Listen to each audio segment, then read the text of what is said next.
Hello again. I'm John Terzak, and welcome to another video cooking lesson at the Seasoned Cook. Today I will answer the question of how to make a white wine rosemary veloute sauce. The ingredients are all here. I'm going to use a couple of cups of turkey veloute sauce. You could use fish veloute, chicken veloute, you could use beef veloute, or you could use demi-glaze if you wanted, but we're making it with a veloute sauce today. We have a couple of cups of small diced mirepoix, a couple of cups of dry white wine, a little bit of garlic, some thyme, some rosemary, and some black pepper. And we're going to start by bringing over a hot pan I have that was on the oven, hopefully not too hot. And we're going to put a little bit of olive oil in that pan, maybe an ounce. And we'll put an ounce of butter in there. And we'll put the 2 cups of mirepoix in there. Perfect. And we'll put a teaspoon of thyme in there. Put a little more olive oil in there.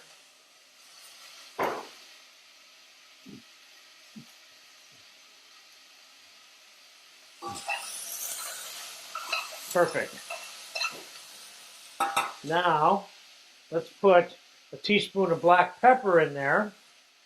Let's put a couple of tablespoons of fresh chopped garlic in there.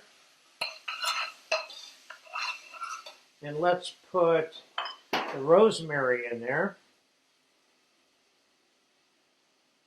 And we could even put the rosemary stems in there if we wanted to, because this is all going to be strained. And you have a series of different veloute sauces that are made inside this course, and this is just another one. This is what I would call a secondary sauce. The veloute sauce being a mother sauce, and now we're making it, bringing it to another level, which is a white wine rosemary sauce, and we're going to put some cream in it too. So it'll be a white wine rosemary cream veloute when we're done, okay? So this is cooked enough for now because we're not making a brown sauce here because we're using a white stock veloute sauce. I'm going to put a couple cups of white wine on there, and I'm going to put this on the stove, and I'm going to reduce this by 75%. And when it is 75% reduced, then we will take it off, add the veloute sauce, bring it back up to a boil, let it cook for a few minutes, adjust the texture, strain it, season it, and put it on a plate. It's basically that simple if you know how to make it. So I'll see you in about 10 minutes. All right, the white wine is reduced 75%. Let's get the turkey veloute sauce into it. I said I had 2 cups here, but I really have 3 cups. So we're going to put 3 cups of turkey veloute in there. I'm going to put this back on the stove. Let's bring this up to a simmer. And let's let that cook for a few minutes and see how the texture is before we strain it and finish it and put it on a plate for you. Okay, sauce has been simmering slowly for about a half an hour. I think it's ready. Let's get it over here and take a look. But first you should take a look and see what this looks like now before I strain it through a fine strainer here, which is what we're going to do right now.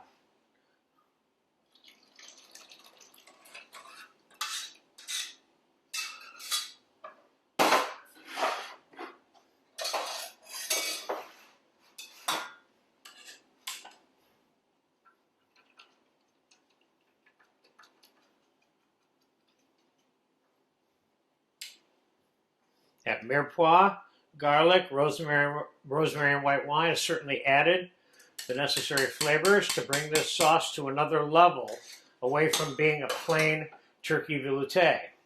Now, it's really very veloute-ish, as in velvety smooth, the way it's supposed to be. Now, what I'm going to do, let's taste this real quick first, just for fun. Now, that turkey veloute that I put in there was partially seasoned. I used it. I had it in the freezer. I pulled it out to make this sauce for you. But the reason I'm even mentioning is that it's not going to need as much seasoning as a plain unseasoned veloute would have needed. So this is optional now. You don't have to put this butter in here, but I'm going to put, I have almost a quart of sauce, so I'm going to put about an ounce of butter into this, and we're going to whisk that in there. Now I want this to be a little bit creamy. I'm going to serve this sauce with a roast stuffed pork and a roast stuffed pork en croûte. I have two different videos I'm using this sauce in. So let's put, about 3 ounces of heavy cream in there.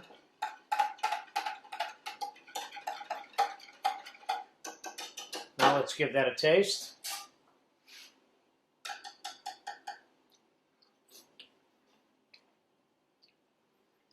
The sauce is good. It needs a pinch of salt.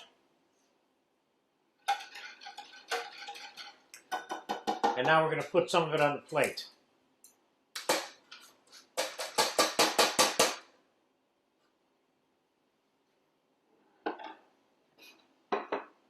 So you can get a good look at the final texture of this sauce.